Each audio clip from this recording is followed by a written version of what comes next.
Hospitals are killing Black women, the radical truth about maternal health. Good evening, everyone. Thank you for being here today. I'm honored to stand before you to share some profound insights that have the power to transform how we think about healthcare for Black women. Recently, I had the extraordinary opportunity to interview Myosha Walker, a fearless revolutionary who has dedicated her life to dismantling the systems that threaten Black mothers' very existence. Myosha isn't just an advocate, she's a warrior standing at the front lines of a battle most people don't even acknowledge is happening. Her groundbreaking work has literally snatched countless Black women from the jaws of death in delivery rooms across America. When history looks back at who fundamentally changed the trajectory of Black maternal health in this country, Myosha Walker's name will be written in bold. Let's get real for a moment, and I mean really real. Hospitals have never truly been safe spaces for Black women, especially when it comes to childbirth. The very systems that claim to protect us are often the ones putting our lives at risk. This isn't just an opinion, this is documented reality. When Myosha first shared this perspective with me, it struck me how we've normalized danger and called it standard care. Epidurals, male created interventions designed without Black women's bodies in mind, breast cancer prevention protocols. Too often, they're one size fits all and can cause more harm than good for Black women. It's time we talk about organics, self induced health regimens outside of Western philosophy, because reclaiming our bodies means questioning everything we've been taught about standard care. The statistics aren't just staggering, they're a goddamn indictment of American healthcare. Black women in America are 3 to 4 times more likely to die from pregnancy related complications than white women. 3 to 4 times. Let that sink in for a minute. 3 to 4 times. And here's what's particularly disturbing: education and income don't protect us. A Black woman with a PhD and comprehensive health insurance still faces greater risks during childbirth than a white woman without a high school diploma. As Myosha emphasized during our conversation, this crisis persists not because of some biological difference, but because of systemic racism embedded within our healthcare institutions. The problem isn't our bodies. The problem is how our bodies are treated, or rather mistreated, within these systems. Consider this reality. When a Black woman expresses pain during labor, she's more likely to be dismissed or undertreated. When she voices concerns about symptoms, she's more likely to be labeled difficult or aggressive rather than heard. These aren't isolated incidents. This is the pattern, the norm, the everyday reality that Myosha has documented through years of advocacy work. But there is hope. There are solutions. And they come not from doubling down on the same systems that have failed us, but from turning toward our own traditions, our own communities, our own wisdom. Let me tell you about Open Arms Perinatal Services in Seattle. This nonprofit organization provides culturally aligned doula support to Black and Indigenous families throughout the Pacific Northwest region. When I spoke with Myosha about their work, her eyes lit up with recognition of what true care can look like. Open Arms was born from pain and necessity. After seeing alarming data on maternal disparities in their community, a group of birth workers, primarily women of color, decided they couldn't wait for the system to fix itself. They built an alternative from the ground up, training doulas who understand the cultural context of the families they serve. The challenges they address are profound: systemic racism, lack of culturally competent providers, and mothers feeling unheard and dismissed within traditional healthcare settings. Their solution: train doulas who offer advocacy, emotional support, and culturally relevant guidance throughout pregnancy, birth, and the postpartum period. The outcomes speak volumes. Black mothers report feeling seen, heard, and respected, often for the first time in their healthcare journeys. Complications that might have been missed by dismissive hospital staff are caught early. Birth trauma is reduced. And perhaps most importantly, these mothers enter the sacred experience of bringing life into the world with dignity intact. What's remarkable is how they've expanded their reach across Pacific Northwest states and become recognized as leaders in equitable perinatal care. They've helped shift the conversation on what safe birth looks like for marginalized communities. This is exactly the kind of revolutionary approach that Myosha champions, care that centers Black women's experiences and needs. But Open Arms isn't alone in this work. Myosha also highlighted the Alaska Native and Black midwifery programs, grassroots initiatives led by Native and Black birth workers across Alaska, aiming to reclaim traditional birthing practices. These programs emerged in response to high maternal mortality rates among minorities and the deep distrust and fear of mainstream hospitals due to historical trauma. Their approach is brilliant in its simplicity and profound in its impact. Community driven training and certification programs that reintegrate ancestral knowledge with modern safety protocols. The result? A growing number of healthy births outside hospital settings and increased trust within communities seeking non Western solutions.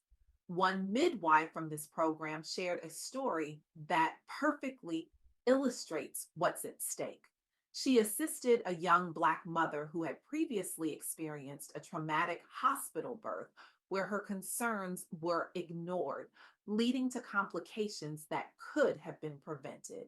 This time surrounded by women who looked like her, who understood her cultural background, who listened when she spoke about her body signals.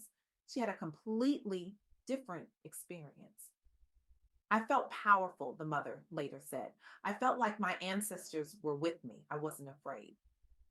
These programs have graduated dozens of new midwives who now serve remote and rural areas previously lacking access to trusted care providers. The model has inspired similar initiatives nationwide focused on cultural healing over clinical intervention. As Myosha explained to me, this represents a fundamental shift in thinking. It's not about rejecting all aspects of modern medicine. It's about recognizing that a system built without Black women in mind cannot adequately serve Black women. It's about reclaiming our agency, our wisdom, our traditions. But maternal health isn't just about what happens in the delivery room, it's connected to every aspect of our lives, including what we eat and how we nourish ourselves. This brings me to another powerful example Myosha shared, the overlooked connection between food systems and Black maternal mortality. National campaigns are now highlighting food insecurity's critical role in rising rates of death and illness among pregnant and postpartum Black women. Cuts to SNAP and WIC programs worsen nutrition gaps during critical stages for mothers and families. In response, policy advocacy and grassroots organizing push back against funding cuts while educating communities on whole food alternatives rooted in cultural tradition. One advocate, Myosha, introduced me to works in a community where the nearest grocery store is 3 bus rides away, but fast food restaurants are on every corner. This advocate created a community garden specifically for pregnant women and new mothers, teaching them how to grow foods rich in the nutrients they need during pregnancy and lactation. She combines this with cooking classes that honor traditional recipes, foods our grandmothers made that nourished generations before processed foods became the norm. These efforts have raised awareness nationally about the link between systemic food deprivation and poor health outcomes, specifically impacting pregnant and new mothers.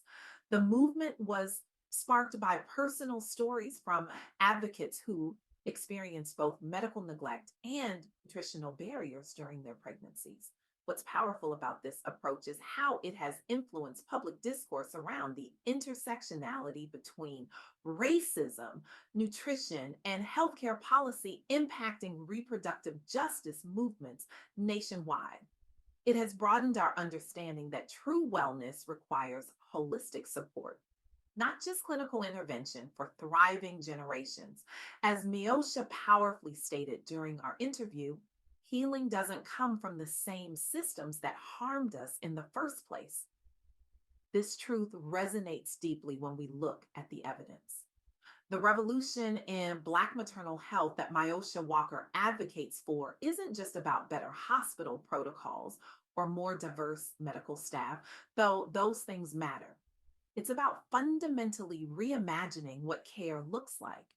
It's about recognizing that sometimes the most radical act of self preservation is to step outside systems that weren't designed for our survival in the first place. This isn't about rejecting all aspects of modern medicine. It's about being selective, critical, and intentional about how we engage with healthcare systems. It's about supplementing Western approaches with practices that honor our cultural wisdom and bodily autonomy.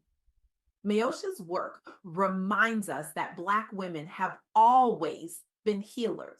We've always had our own medicine. We've always known how to care for ourselves and our communities. What's new is our willingness to assert this knowledge in the face of systems that have historically devalued it.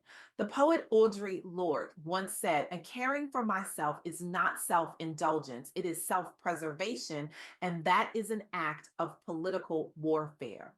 When Black women reclaim our birth experiences, when we insist on culturally aligned care, when we turn to doulas and midwives who look like us and understand our experiences, this is self preservation. This is political warfare against systems that have failed us for generations. So I stand before you today with a challenge, a call to action that demands your response. What will you do with what you've heard today? Will you continue to accept a system that treats Black women's deaths as inevitable collateral damage, or will you join this revolution? If you're a healthcare provider, I challenge you to examine your biases, to listen when Black women speak about their bodies, to advocate for cultural competency in your institutions. If you're a policymaker, I challenge you to address the social determinants of health that shape maternal outcomes long before a woman ever enters a delivery room. If you're a community member, I challenge you to support the doulas, midwives, and food justice advocates doing this vital work on the ground. And if you're a Black woman, I want you to know this: your body is sacred, your knowledge is valid, your traditions have power. You deserve care that honors all of who you are. And you are not alone in this fight.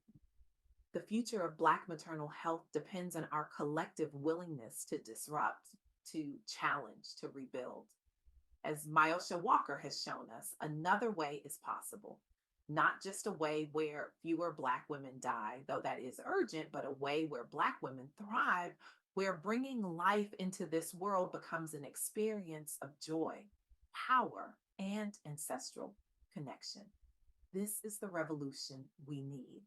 And it begins right here, right now, with each of us. Thank you.